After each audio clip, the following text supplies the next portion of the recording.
Have you seen the movie Escape from L.A.? A long time ago. I believe I actually went to the premiere of that thing. Is that right? Because I just saw it like 5 minutes ago. Yeah, out your window. It's happening right in front of my house. You're like, you thought HD was high resolution. This is real life resolution. Forget IMAX. This blows it away in terms of realism and resolution. As it turns out, there is a higher resolution than IMAX. It's just called real life. Not by much. Yeah. Just it's a just little. called out the front door right here. It's called outdoors. Quiet, please. Yeah, Blue Planet is not as high resolution as The Planet. In 4, As it turns 3, out. 2.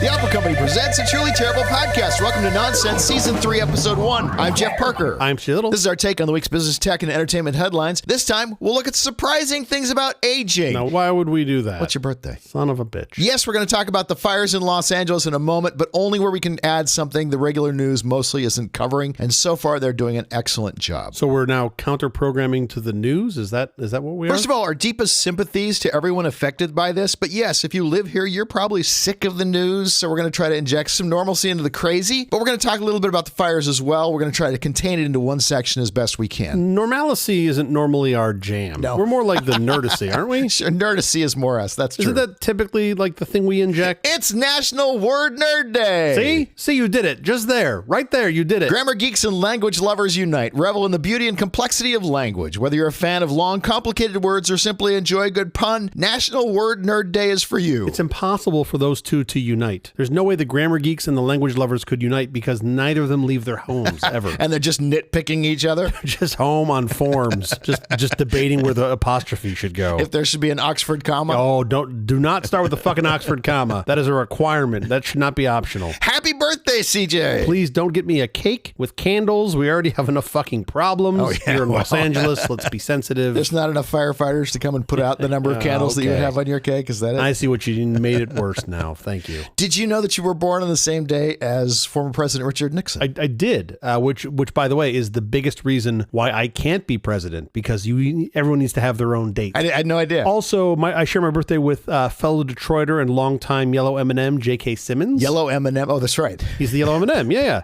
He I is love the him. Yellow Law and Order, M&M. J.K. Simmons. He's amazing. Fellow Princess Kate Middleton. She also shares my birthday. Good old Dave Matthews. And of course, the legendary Jimmy Page, who turns 80 today. 80. Wow. That's crazy. Right? How was your break other than the fire? How's your week going? Well, okay, yeah. Let's set the fire aside for a second. Break was lovely. I absolutely love and adore my family time until I don't. Okay. Which, how close those two are changes year to year. My kids, I'm very excited to report this. My kids have yet to break any bones on their 250-watt electric bikes that Santa may have brought them. I saw a video. I'm shocked they haven't broken any bones. Those things are cool. Mrs. Claus is not too pleased with Santa, but here we are. They're actually doing great. I was super excited to get a bunch of stuff done over the break, right? It's a nice time to just get like little loose ends and Tic Tacs all done. And as soon as I started to push that train down the tracks, I got the flu. Oh, no. Yeah, influenza A to be specific, because even in viruses, I'm incapable of accepting a B, so I need to get an A in everything. Excellent. That's apparently how this works. That's what's happened to me in the past week. How about you? We have so many friends whose houses have been lost to the fire that our guest room is triple booked. How close is your house to the fire? Too close. We're about a mile from the evacuation zone, but fortunately the winds are in our favor. Yeah. As long as nothing else starts, which is As long a big as the wind ask. doesn't change directions, The wind's not going to change direction. You're not going to see it go into an onshore. I mean, it's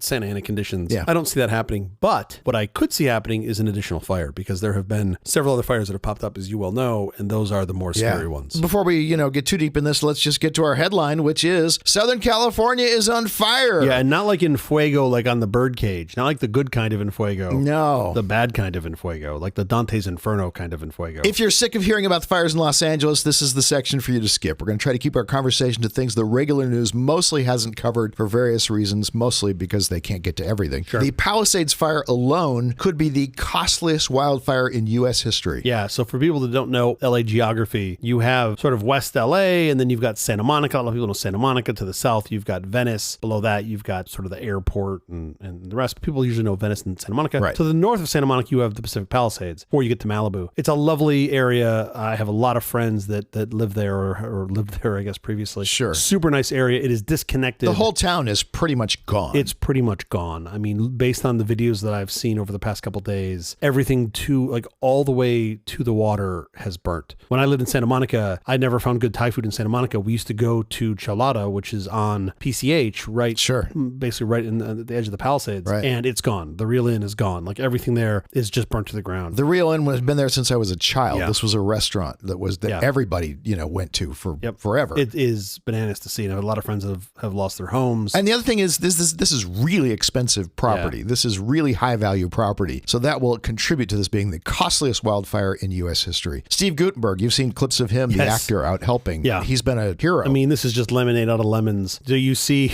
there's like some KTLA or KCAL, some local news station, and they're interviewing this guy, and I'm watching the interview and I'm going, man, that looks like Steve Guttenberg. I mean, that looks like, he doesn't even look that old. I mean, it looks like Steve Guttenberg, like a couple extra pounds, but still Steve Guttenberg. And he's talking to him, and this guy, whoever he is extremely animated about do not leave if you leave your car in the middle of the road, leave your keys in it so guys like me can move it out of the way. We're trying to keep traffic moving, and he's got like a paper mask on. I mean, he is there clearing out this community, trying to help the firefighters get in. But also like super knowledgeable. And nice. And after like 15 or 20 seconds, the guy, like the young interviewer goes, okay, sir, this is great. What's your name? And he goes, Steve Guttenberg. And he goes, okay. And is everything okay? And like Guttenberg is answering another question. And the guy goes, are you an actor? And I was like, your fucking producer just told you in your ear. Yeah, sure. That's fucking Steve Guttenberg, the actor. The poor kid doing the report, he's like, oh, I recognize you. And I was like, no, you don't. Name one film he was in. Name one. Because like a significant portion of my childhood was defined by the Police Academy series. Sure. So now I'm just thinking about like high tower jokes. I go back farther than that. Eddie and Diner. I never saw Eddie and Diner. So good. But I did think about a couple diabetes jokes because he was in Cocoon or the Cocoon sequel with Brimley, with Wilford Brimley. Anyway, great to see Guttenberg out there and see him talking, which I thought was lovely. Then I see, and this is no joke, I think I posted this on Threads. This is on my Threads account. Maybe an hour later, they had an LA Fire Department bulldozer. This is not like something you would get to like, let's say you were redoing your backyard. This is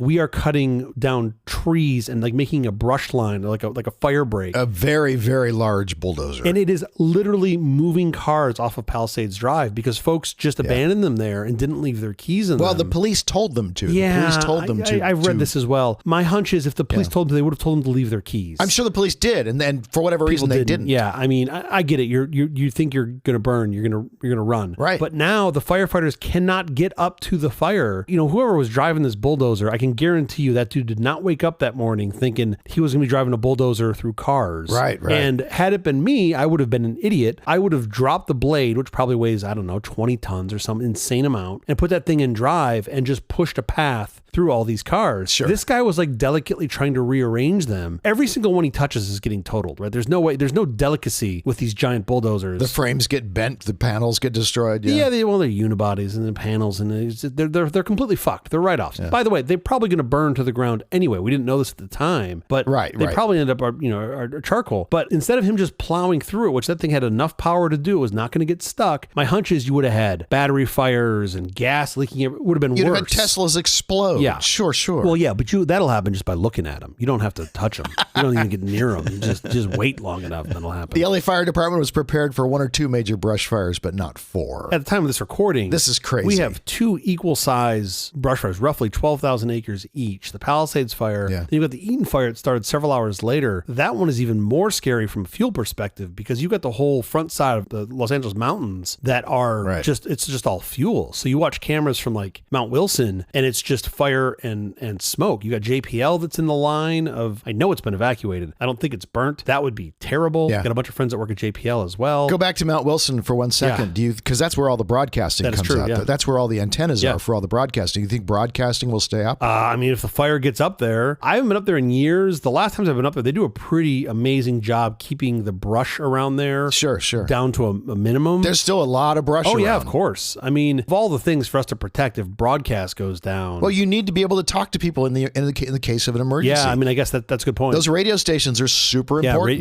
Radio. I didn't think about that. Like the emergency broadcast system, all of that is going to get hampered. Which begs the question, how does the EBS work on OTT services? I bet it doesn't. Yeah, no idea. I never thought about that. You're going to need it to work. I mean, EBS barely works on phones. I mean, I believe oh, that's true. Everybody's phone gets notifications now. That's true. But the selection process for that, I think, is loosely tied to what towers you've been on recently. Like, they don't have your GPS coordinates, right? There's no like master list. Oh, is that true? I am 98% sure of that. My hunch is they say all the towers that may feed this area, we're going to just hit everybody that is on one of those towers. Smack everybody on that tower. Yeah. So you might be on the other side if you're an edge case. Fine. One of my neighbors got the evacuation alert, and I was like, no, you need to read it. It's not for us. Right. And he's like, well, why did I get it? And I was like, because you're higher up the hill. My hunch is you may have just like gotten a ping from one of those cell sites. And by the way, better that than the other way around. Right. But to answer your question more directly, I believe we are safe and will continue to be as long as no new fires pop up near us. We should be okay. Good. LA Unified School District, the second largest in the U.S., closed more than 200 schools due to fires. That's bananas. I mean, it seems like most of LA has shut down. And I was wondering what was going to happen with this, because you have a lot of people that are impacted. Right. But so Los Angeles, so LA story of me. How do I know if LA is functioning normal or not? I look at the freeways during rush hour. Yeah. If Google Maps is green, I know most stuff's shut down. If it's not green, I know most stuff is not shut down. And today it's been predominantly green. It's like the COVID all over again. Nobody's on the freeway. It's like COVID all over again. Landmark closures include Griffith Park, including Lake Hollywood, Runyon Canyon Park, where I hike in the mornings, Los Angeles Zoo. I don't know what they do with the zoo animals when this happens. Do they evacuate the zoo animals? They go spend some time in Tahiti. They have PTO built up, so they usually just go hop a flight. How lovely for them. You're on Air Tahiti Nui, and you're sitting next to a giraffe. You're like, that would be kind of cool. He's got like a shitty disguise on. Like, I know you, buddy. I've seen you before. Just shut up and feed me some lettuce. The Hollywood Reservoir is shut down. The Hollywood Sign area is shut down. The roads through Sepulveda Basin and San Fernando Valley shut down. Pepperdine University canceled in-person classes. This is all kind of expected. Not only USD schools, but my kids' school, other schools that we have friends at, they're all shut. They're in the evacuation zones or next to them. They're without power. Yeah. So they're all shut down trying to figure this out. Pacific Palisades fire hydrants went temporarily dry at 3 a.m. local time Wednesday.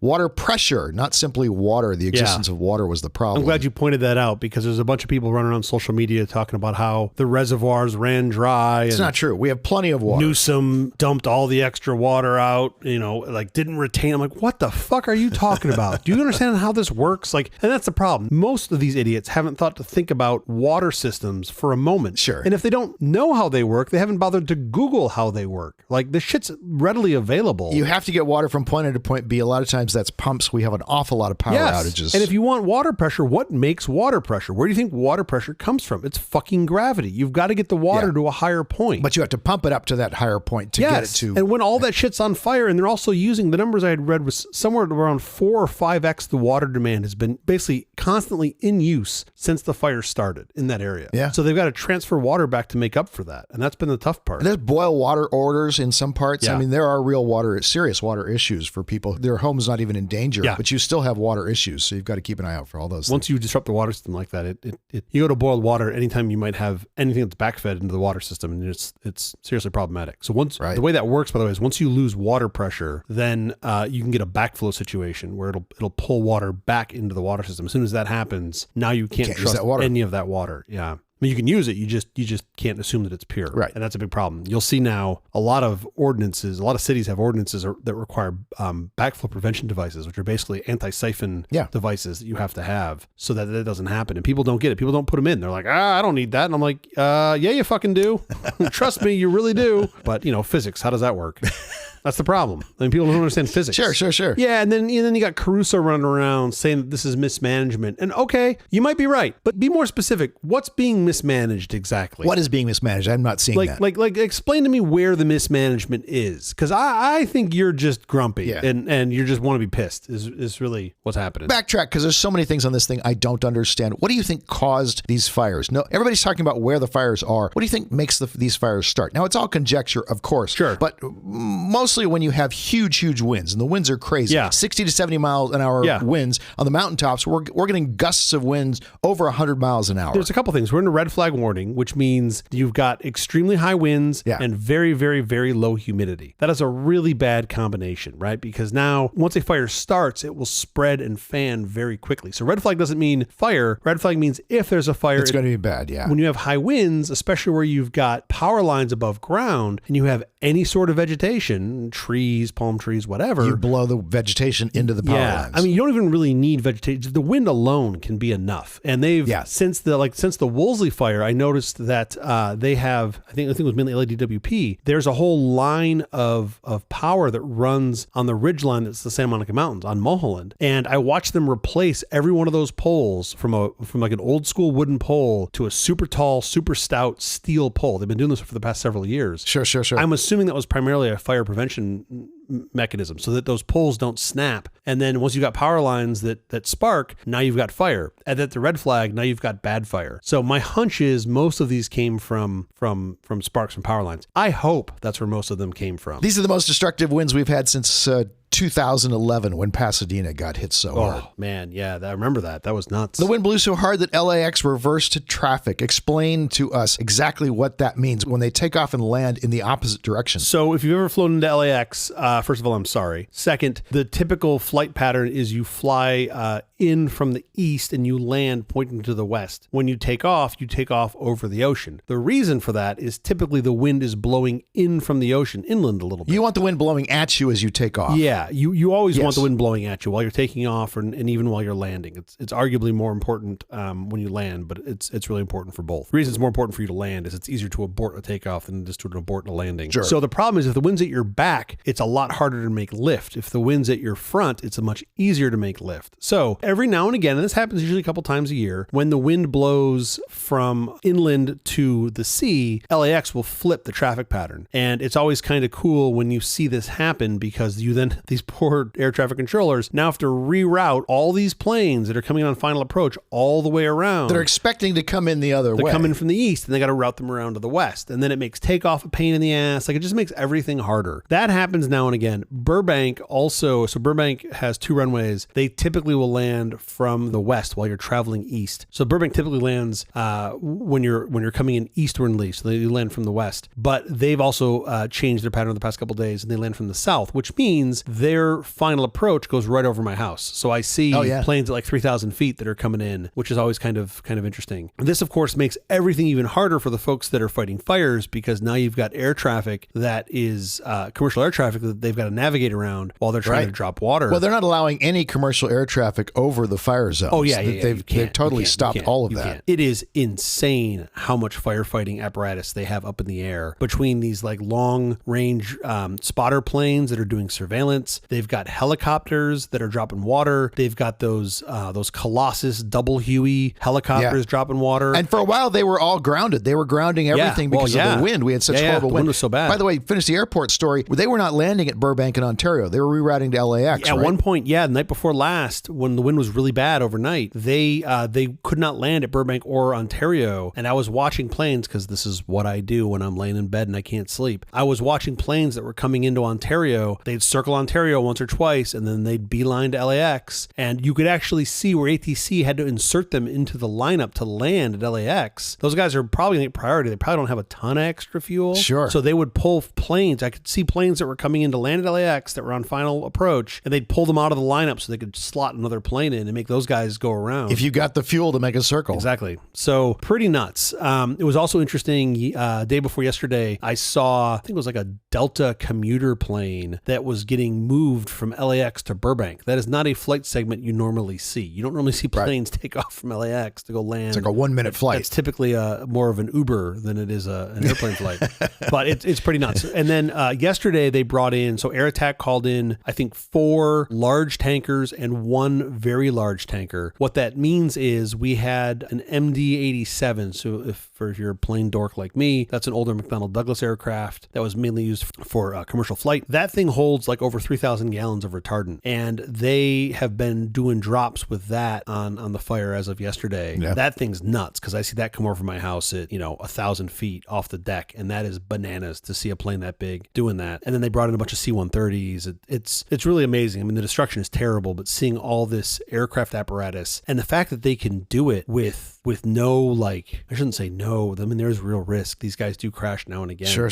But it is incredible how orchestrated this all is. Especially the topography. I mean, you're not talking about dropping on flat lands. Nope. There's a lot of elevation. So I think I've mentioned this before on the show. The way I track how close the fire is to me, or really to know where the fire is I look at the flight paths, because you can tell, like, I know what a water drop helicopter looks like. I can follow its flight path and I can go see where it's dropping its water. That's where the fire is. Like, you don't need to do much math beyond that to figure out that's where it's dropping the water. So a little harder on the big tankers, because those things have turning radiuses that are not quite as small as the helicopters, but you can still kind of figure out where they're dropping. You know, if you watch you can watch their vertical speed, and it'll usually go down slowly, and then up super fast. That's the drop. Oh, that's where they did the drop. Like, you can figure out where they dropped it. That's real-time information, as opposed to most of the fire maps that we get, where we get information that's 3 or 4 hours super late. Old. I've also started looking at, you can get, this is not as real-time, I don't think, but you can get satellite information that I think is mainly FLIR-based, that tells you where they've seen hotspots. FLIR photography senses heat. Forward-looking infrared, I think is what that stands for. Yeah. That is amazing, because now you're like, oh, this is where the fire has been. And you can just see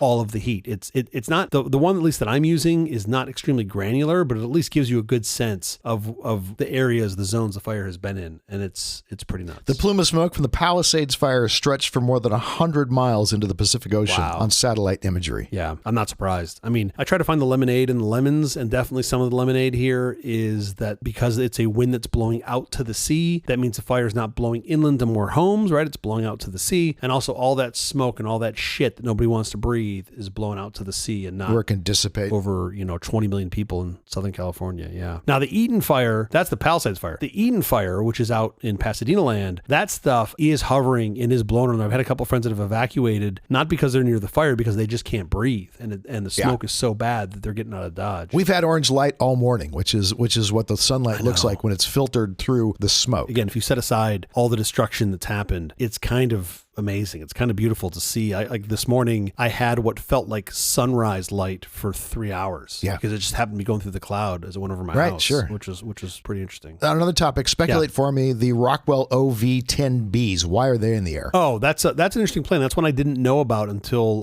this week. That is like this 1960s super lightweight. It's like the Colin Chapman of airplanes, and it's designed for long-tail surveillance. It just parks in the air. It just is able to loiter. Yeah, it just loiters in the air. Why are they there? Just for observation? They're probably, I'm completely speculating here. Somebody with actual knowledge should email us and let us know if this is true or not. But I believe they're probably doing one of 2 or 3 things. One is fire spotting, right? So they're telling the ground crews where the fire is and what to do. 2 is they could be doing surveillance for the tanker drops. They usually have separate aircraft that do that. Yeah. And then they sort of fly the route, so they know what the air is like, because obviously you've got all these updrafts and stuff. So they'll fly ahead of the tanker to know what the air is like. And then the tankers will come in and do one dry run on that, and then if they like it and they're okay with it, then they'll go through and do the drop. So they'll do that. The other they could be doing is air traffic control. Yeah. My understanding in these situations is they go all to local air traffic control, meaning there is an entity, I believe, in the air that is responsible for coordinating all the air traffic control in that area. That whole airspace becomes controlled by a separate group of people, if you will. Mm-hmm. And I think they have eyes in the air that help manage that. It's really amazing what happens behind the scenes to make this all work. LA City 911 wait time was averaging 71 minutes. Yeah, I think that was the high point at one point. That was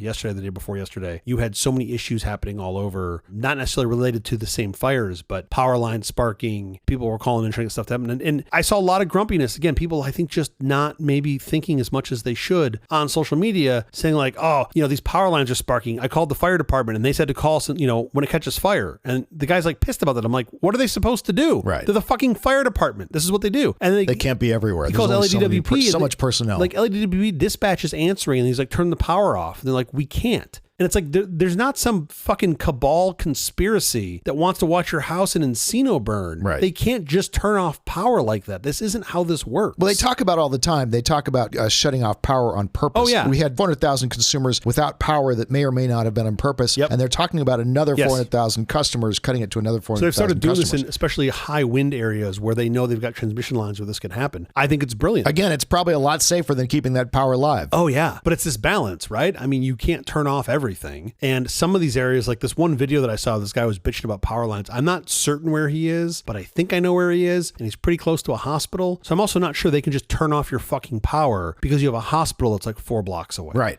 So there's more that goes into it than just I see sparks, turn everything off. I think most people don't think this through. They don't think through what else is happening. And then they immediately go to, oh, this is by design. This is not everyone, but some people go to, this is like someone wants this to happen. I'm like, okay. Nobody wants their power turned off, and that's not a popular choice to make. Of course. But if your power can be turned off and it can save your neighborhood, that's a great thing. Yeah. I mean, amazingly, up to this recording, granted I haven't been home in a little while, but up until this recording, I've had no power drops in them. I've had some brownouts. I probably lost some equipment, but you know, what's better than new equipment? Sure. Who doesn't love new equipment? I'll do the same dance I always do. I'll write a strongly worded letter to the DWP and they will strongly ignore me and I'll pay for it myself. Fantastic. That's how this will work. Firemen came in from basically all of the world as they do. The firemen are just absolute heroes. Yeah. We had a couple of reports of looters, and the big takeaway for next year will be it will be impossible to get fire insurance. Yeah. Okay, enough with the headlines. Up next, we're going to talk about something near and dear to CJ's slowly fading heart: aging. Oh boy. So we're going to go from fire and destruction to just time and destruction is really what, time and destruction. Yes, that'll be it. That'll be good. Perfect. We should really do more pre-production meetings.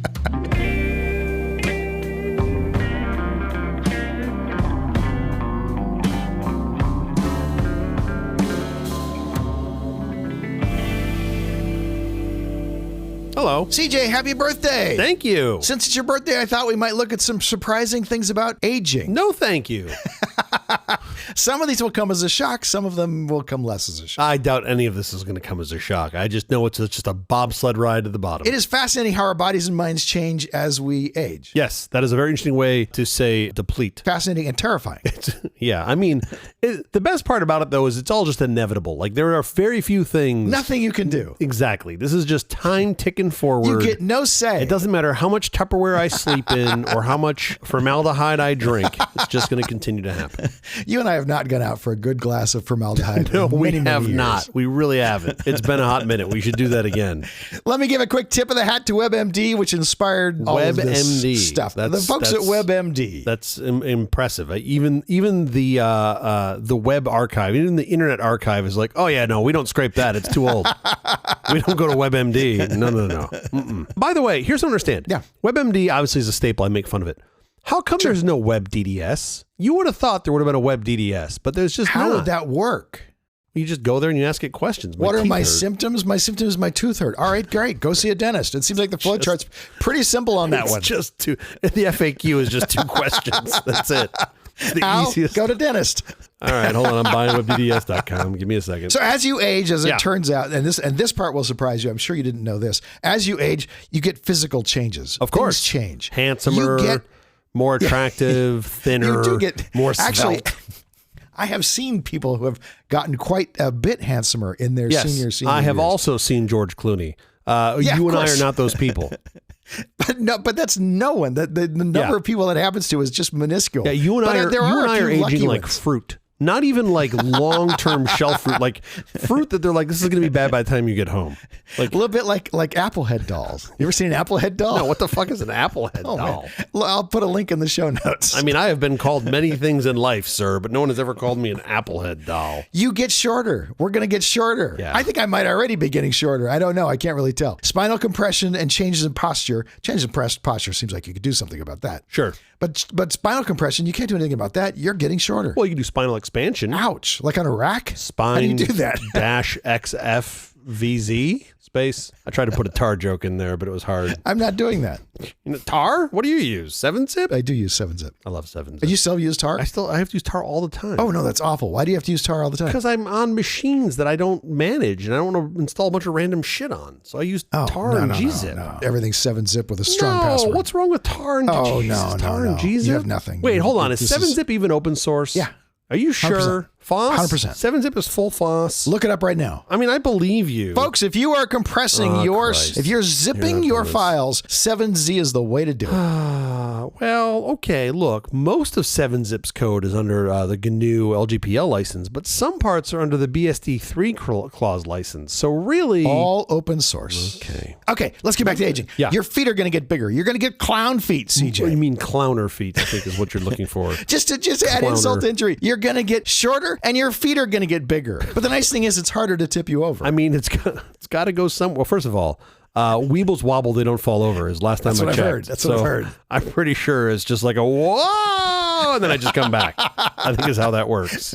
It's that clown that you punch. Totally. I mean, I am literally the clown that people punch, so it is fitting. It does seem like that was a lot of foreshadowing in my youth. I had big feet growing up. I always had big feet, and I was on the swim team, and I was pretty good, and I really thought quite highly of myself. Sure. Yep. I thought, boy, I'm really good at this. It had nothing to do with me. Yeah. It literally just had to do with the genetics that I had I had flippers. Totally. Yeah. You know what? Shaq tells the same story about basketball. He's like, I just think I'm really fucking good. They're like, you're 7'2" and you're 14. You're just the luckiest human on the face of the earth. You're just a giant. For basketball. Yeah. All right. Good job, Bigfoot. Your taste bud sensitivity will decrease. That I'm not down for. Sensitivity for sweet and salty flavors will diminish. You want me to get shorter and fatter feet? Fine. I need my tongue to still work because I have nothing else. I just have that and barbecue. That can affect your diet and health because at this age, you can pretty much eat all the salt you want unless you actually have a specific disorder. Okay. And you'll just pee it out. If you have more salt than your body needs, you just pee it out. Okay. When you get older, that stops happening. What happens? Is your body just turned into a hoarder and it's just like, I need as much salt as I can get? Has salt reserves? Once you get older, you can definitely have too much salt. Okay. And it's a real problem for elderly people who eat too much salt. Okay. Well,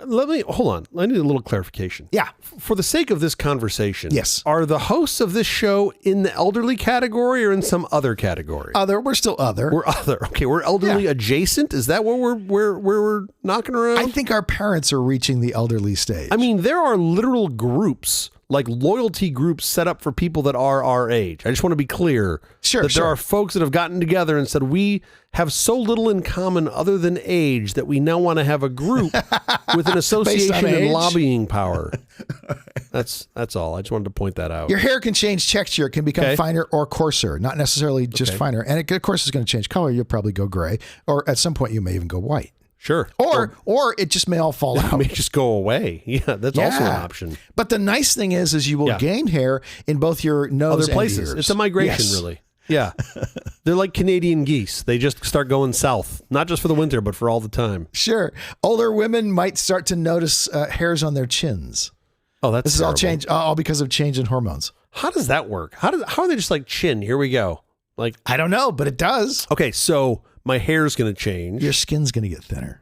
How does that work? What do you mean thinner? You actually get more susceptible to bruising and tearing. Your skin, as you age, gets thinner. It's terrible. Yeah. I don't want my skin to get thinner. Well, I wish I could stop that for you. Okay. I can't. Okay. My dad, he takes blood thinner medications. You look at him wrong, he bruises. Is now a bad time to remind you that typically on people's, the day of their birth, you give them gifts that they want? Is that, should I not be bringing that up now? Should I brought that up earlier in the show? Let's all right, a couple more and then we'll get to some good gifts. Your bones become less dense. Okay, well, that's good because my head is mainly bone. So if it's less dense, that seems good. Your head seems pretty dense. This increases the risk of fractures. Increases the risk of fractures. That's bad. Increases the risk of fractures. Okay, that's bad. Okay. Again, you're pretty much, when you're in your 20s, you're pretty much invincible. You can pretty much jump off of a moving, a flying airplane and survive. That's not the case. I do find myself occasionally at night thinking about the number of free lives I used up in my 20s. And right. The answer is probably somewhere around 5 or 6, where I definitely was like, oh, should have died there. Nope. Should have died there. Nope. I would fall snow skiing in the most crazy, radical ways. I would go end over end down and at high speeds. Yes. It never occurred to me I was going to break a bone. Yes. And meanwhile, now, if my wife's not home and I'm taking a shower, I set a timer to call my brother in 6 minutes. So if he doesn't hear from me, it's like, I'm dead on the fucking floor. I slipped in the shower, broke a hip, concussed. If I fell I fell on the ski slopes when I was in my 20s, I would be sand. I would have no bones. You'd be a garage sale of human parts just spread all over the slope. They'd name a slope after you, though. It'd be the Parker Run. It'd be great. If you don't get down the Parker Run, you saw what happened to him. You're like, isn't that just a blue? They're like, oh, yeah, he was really old. Like a light blue. Your voice may change. Your vocal cords can lose elasticity, leading to higher or lower pitch and weaker voice. Okay, I feel like age really needs to pick. Like, is my hair getting finer or coarser? Is my voice getting higher or lower? Just pick. Give me a trajectory. It's just changing, and it's just getting different. It's just different. That's it. It's all of life. That's all. Different. That's all you get. That's the other thing about old age. You don't really get to know. No, you don't get to happen. know. It's a surprise. There's no like. And it might there's change. no like. Yeah. Some days you can't be. Some days you can't stop being. It's right. It's super non-committal as to what your ailments might be. Non-committal. Yes.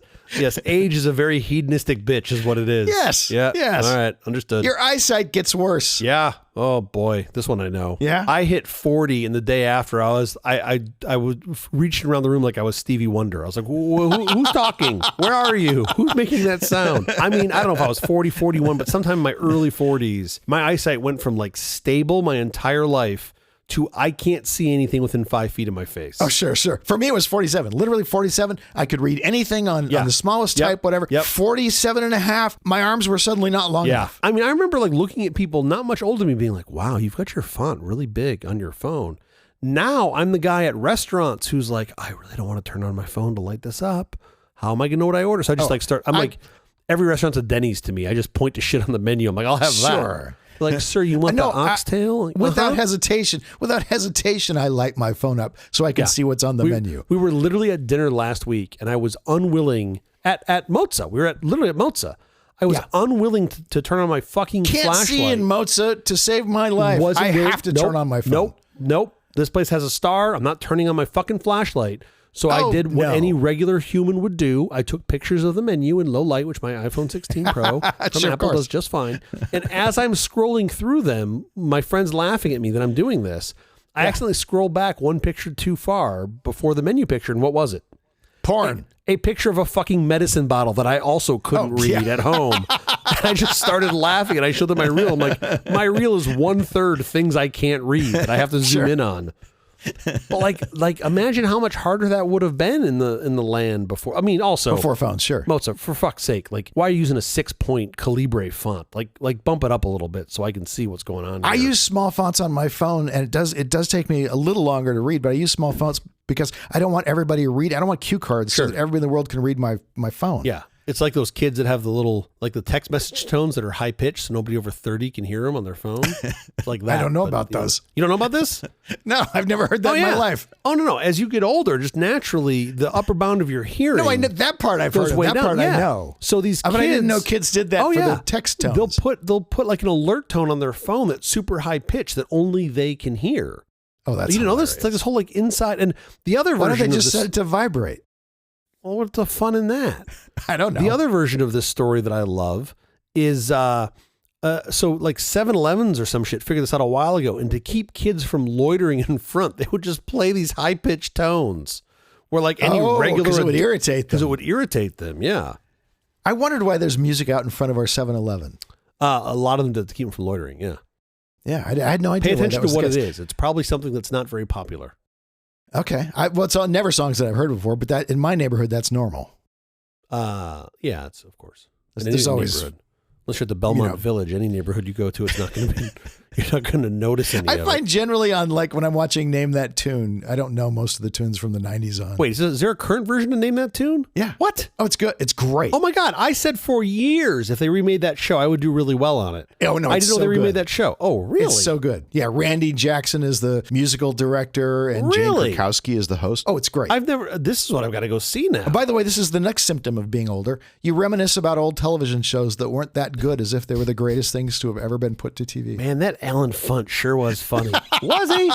Was he really? Was he really? I don't know. Man, when you just put Ryan Stiles and Wayne Brady together, they are just full of laughs. Nothing funny. Oh, that show was pretty funny. Yeah, I agree. Yeah. Actually, Alan Funt was kind of funny too. In his moments. But kids back then, kids said the darndest things. Okay, there's good sides too. There's more good now that happens. I give you some of the bad ones up front just because, why not? Sure. Migraines. Once you hit your 70s. That sounds bad. Those migraines. Migraines sound bad. Why would that be a positive? Once you listen to me tell the story. Once you hit your 70s, the migraines you may have had much of your life go away. Only 10%. Only 10% of women and 5% of men over 70 still report migraines, which doesn't sound like much, but in your 50s, It's something like 25% of women have migraines. It's a much bigger number. Okay. Even better news, if you do have a migraine, it may not actually come with the headache. What is it if it's not a headache? As people age, some experience migraines as visual or sensory disturbances without pain. Oh. Isn't that cool? Well, that's just psilocybin. Just take some extra magic mushrooms and you'll be fine. Sounds great to me. Yeah. I am really hoping that by the time I get to Belmont Village age, there's like after dinner, like condiment mint table that's all just drugs. Just like whatever, like honey, what do you want? You want to do the magic mushrooms today? And just because you don't have to get up in the morning, so whatever. Fuck no, I got nothing to do. What am I doing? Let's go. Come on. The best part of that is that you will always, you specifically, not people generally, you will always have a million things to do. Oh yeah, for sure. Because that's how your brain works. But I am very much looking forward to the 75-year-old version of me in Belmont Village, taking a bunch of mushrooms and playing Darude Sandstorm way too fucking loud for everyone else. I'm just going to be that guy.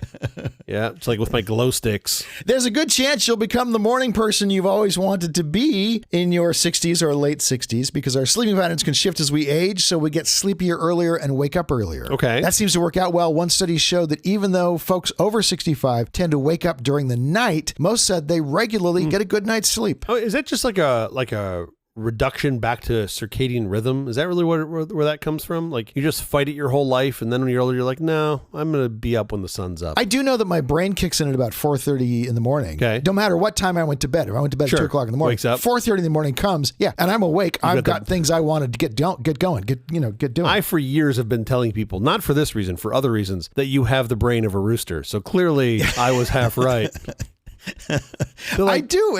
It's when they call you a bird brain. I go, well, technically it's a rooster, but same. But I think eventually you cave in on the other side and you just go, you know what? I'm tired. I'm going to bed. Yeah, I like hanging out with you. I love doing the things we do. But you know what's really nice? I would like to be asleep right now. Yeah, but most people don't do it mid-conversation, Jeffrey. That's the problem. Me and you're having dinner at Mozza, and I'm like, we're in the second course, and you're like, I'm going to go to bed now. And I'm like, what the fuck? The check's not even here yet. Here's another good thing as you age. Yeah. Older women may have sex less often than when they were younger, but apparently they make it count. One study of women 40 and over, researchers found that sexual satisfaction improved with age. Women over 80 were more likely than those between 55 and 79 to say they were satisfied during sex. Well, that's fascinating. So now you can feel like you're satisfying your woman. Well, I can't. Finally. But the hypothetical person could. I'll still be cowering in the corner. Like, turn the washing machine on spin.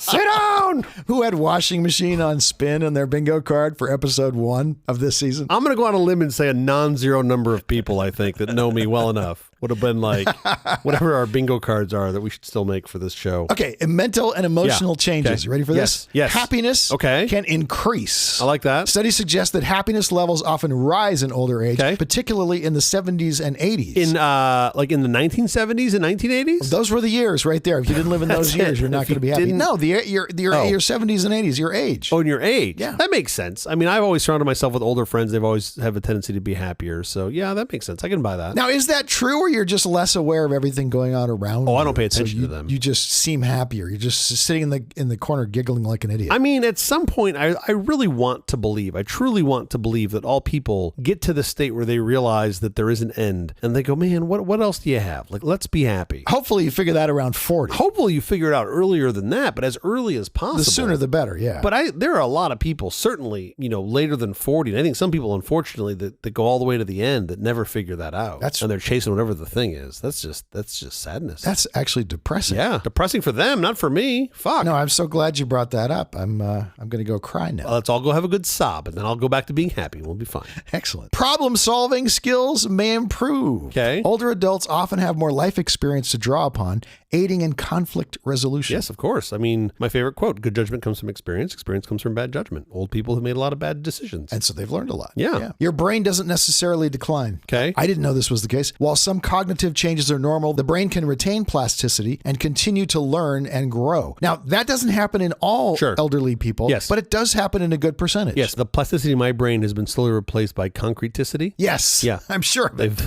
It's like a slow-moving fog from one side to the other. It was bound to happen eventually. Yeah. In older age, you may become more agreeable. Oh, okay. I'll believe you. Research indicates that personality traits can shift with age, with increased agreeableness being common. Okay. Turns out you might not be that grumpy old man you thought you were going to be. Have you ever gone on Facebook? No, I don't do that. I mean, have you ever seen Isn't it mostly younger people on Facebook who are really grousing and causing, also in bots? No. Because Facebook wants engagement, and so I think there's a lot of it's bots. I mean, I don't go on Facebook. What do I know? Have you ever been to a Subway restaurant? Sure. Subway chain? Have you ever been to a Carl's Jr. when Karen strolls in there bitching about her curly fries? I would not call her more agreeable. But she's not elderly.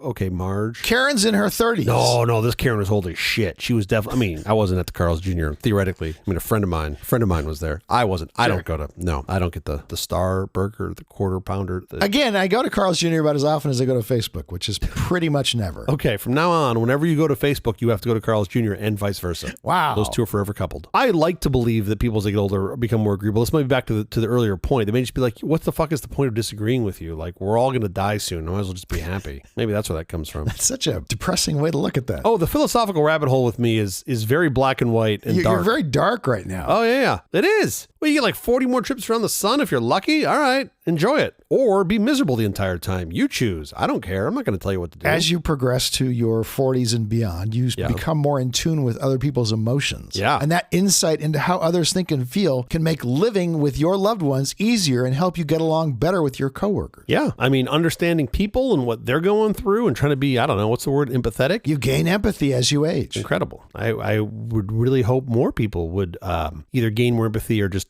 fucking age a lot faster. You ever been on X? Age out a little faster? Okay, you said it. Either way, I don't care. I don't go on X anymore either. I'm just saying, every now and again, I'm just like, oh, you really need empathy or you just need to get older faster, really older faster. Again, a lot of that just might be bots. I think people, as they age, tend to get more empathetic. You don't think so? Overall, in mass, I don't think it's a linear. I think you got a pretty big bump in there somewhere. There's a whole bunch of people that are spooled up. If they're not, how do I say this? If they're not marketed to, yeah, I think generally speaking, folks would become more agreeable. But if they're marketed to about a specific set of things that they're angry about. Oh, well, that's true. There certainly are things where you can tease out the anger from. Not tease out, I think is a bit of a cop out. I think it's more of a plant the seed and then water it. And then they tease it out. Oh, yeah. There's an entire industry of stoking anger in people who previously didn't really have any anger. Totally. That can be quite a profitable business model. Of course. Another thing about as you age, your cells can stop dividing. They stop dividing? Yeah. Do they still do addition and subtraction or just dividing? Just dividing is the only one they have trouble with. Huh. Interesting. Yeah. I guess, is it just the long division? Whole number division they can still do? Your immune system weakens. The third punch is the one that did it. Now I'm done. The third punch, you're like, well,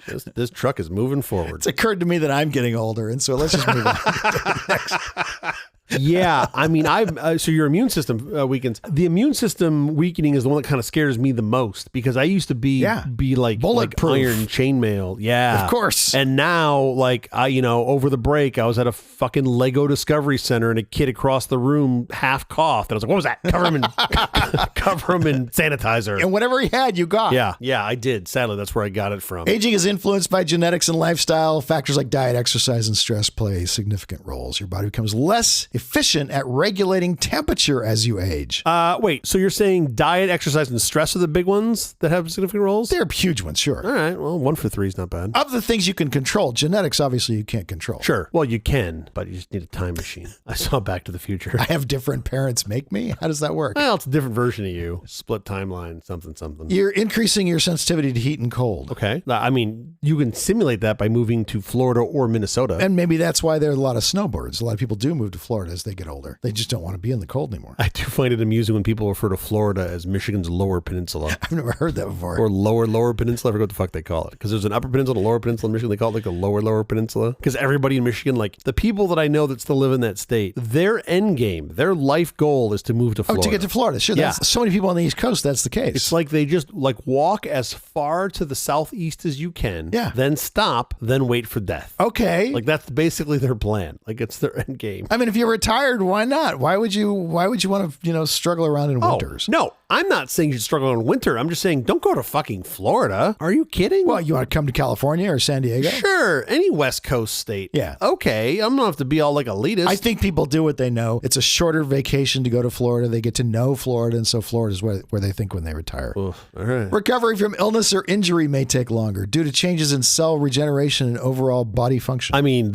I've definitely experienced this to be true too. Just healing and getting through stuff takes longer. And then what's nuts is when you've got a little kid and they do anything, a scrape, a cut, whatever, in like 36 hours, that shit is healed. Oh, it's remarkable. It's just magic. It's so amazing. My kid had a torn ACL, and then like a month later, he didn't. Yeah. He's like, he can do all kinds of things now that I can't do. And I've never had a torn ACL. He just swallowed some string and a little bit of hot glue. Whatever happened, it was just, it's amazing how fast kids recover. Yeah, it's incredible. It's not fair, I tell you. It is not. And just to make things worse, your risk of falls increases. Oh, yeah. Due to changes in balance, vision, and muscle strength. I mean, I have almost fallen more in the past 2 years than in my entire life combined. Early retirement may not be the best thing for your health unless you have a second career. Okay. A study called the Longevity Project found that people who work hard at a job they enjoy live the longest. I mean, this sounds like something that the Social Security Administration would put out. Like, no, don't retire at 65, 78. Keep going. That, along with good friends and possibly a good marriage, could be the key to sticking around for a while. Yeah, and lots and lots and lots of home automation projects. Self-esteem soars as you age until you get to be around 60, and then it starts to take a dip because you have health issues and things that start affecting it. Yeah, I mean, I guess that makes sense. Start trying to figure out what you want to do, what is your life purpose, what's your definition of success, all those things. I was fortunate enough to do all that earlier, so I don't think I'm going to hit the wall at 60, but we'll see. Your self-esteem has already fallen? Oh, it's already fucked. It's already gone. It's gone? Yeah. Trust me, zero of my friends want me to have more self-esteem than I currently have. If anything, they'd like me to probably take 20% off the top. Baby boomers and older adults report less stress than their younger counterparts, according to the American Psychological Association's annual Stress in America report. Now, I wonder if that's generational. I don't know, but just knowing the fact that there's a Stress in America report makes me stressed. That's a little stressful. I mean, look, I want to track everything. I just want to do it using like a little tiny IoT device. Sure. It's like stress over thread that I just pin on everyone's shirt. I just have a giant thread mesh network across the whole country. Manage your stress, man. It makes everything better. Chronic stress accelerates aging by increasing inflammation and damaging DNA. That sounds terrible. Well, don't do that. So like stress is basically right up there with the sun. Pretty much. Also, practice punctuality. Okay. Now I feel seen. Which makes me say, all right, we have to get out of here. But quickly before we do, have you seen or read anything good this last week? Oh, boy. Of course. As you know, I am from the great city of Detroit. Yes. Where we have had kind of a rough time over the last 60 years. For sure. Although the last 10 years, I think, have been very good to Detroit. Yes. And I haven't been back since like 2017, but it does seem like it's definitely poised, and I hope this continues. On the upswing. But from a, like in terms of what to cheer for, it's been ebbs and flows. Oh, and sports teams. Yeah. And well, just in general, but like all you got really is sports teams. Like you're not going to root for the new Ambassador Bridge. Like who gives a shit? Although that is pretty cool. If you take it every day, you do. If you're driving to Windsor every day, you got other problems. But Tunnel Barbecue is pretty good. But now I'm getting too deep into the Detroit business. In the 80s, the Tigers won a World Series, right? Kirk Gibson, big deal. 1984, Sparky Anderson, like good times. Sure. The Pistons had championships in like 89 and 90. Yeah. And then again later in the 2000s. My team, the Red Wings, were absolutely terrible when I was a kid. Yeah. So this is a true story. After Mike Ilitch of Little Caesars Pizza fame bought the team, they would literally give away a car to the fans that would show up for a home game. You had to bribe them to come in. How desperate they were to get people into the seats. The Wings ultimately got their shit together and went on to hold one of the longest playoff appearance streaks of any team in any league at 25 consecutive years, which I just think so amazing. It's just amazing. I can only find 2 teams that had longer streaks than that. But the one thing that you could count on in Detroit, yes, for sure, year over year, with 100% certainty, was that the Lions would be awful, terrible, absolutely fucking terrible, like laughing stock bad. Sure.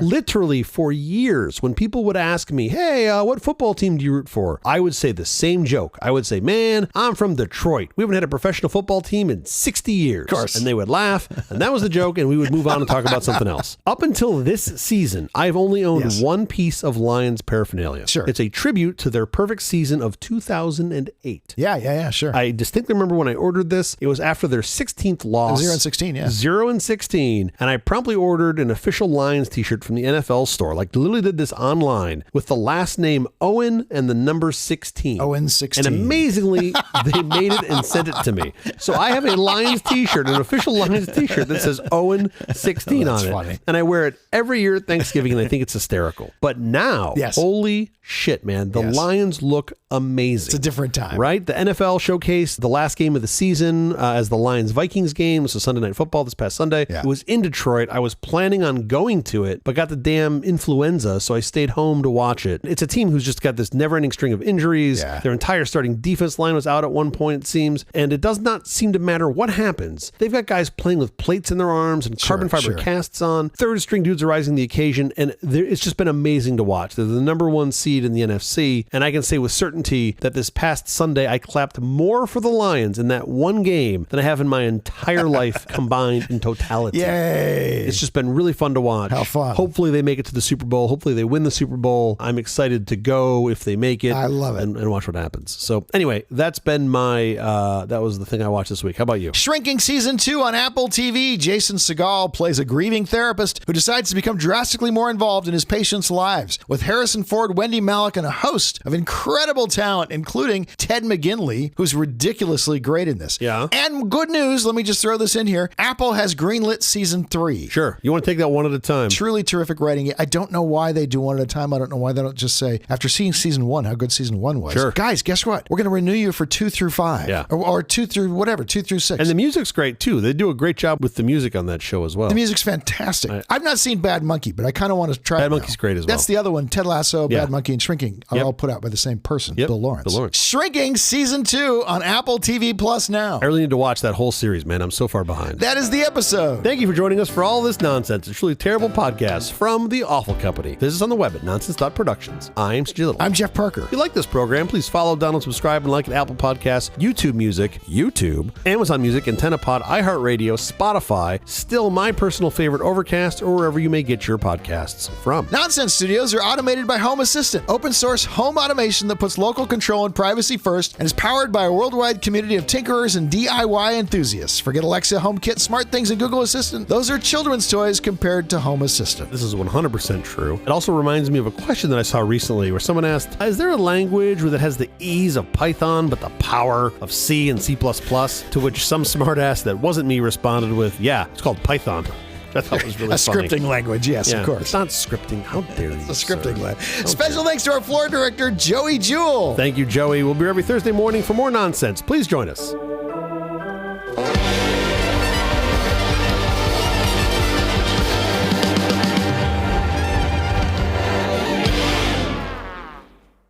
CJ, happy birthday. Thanks, man. As soon as I'm done crying, I'll go ahead and blow out the candles. Yeah, wow. No kidding.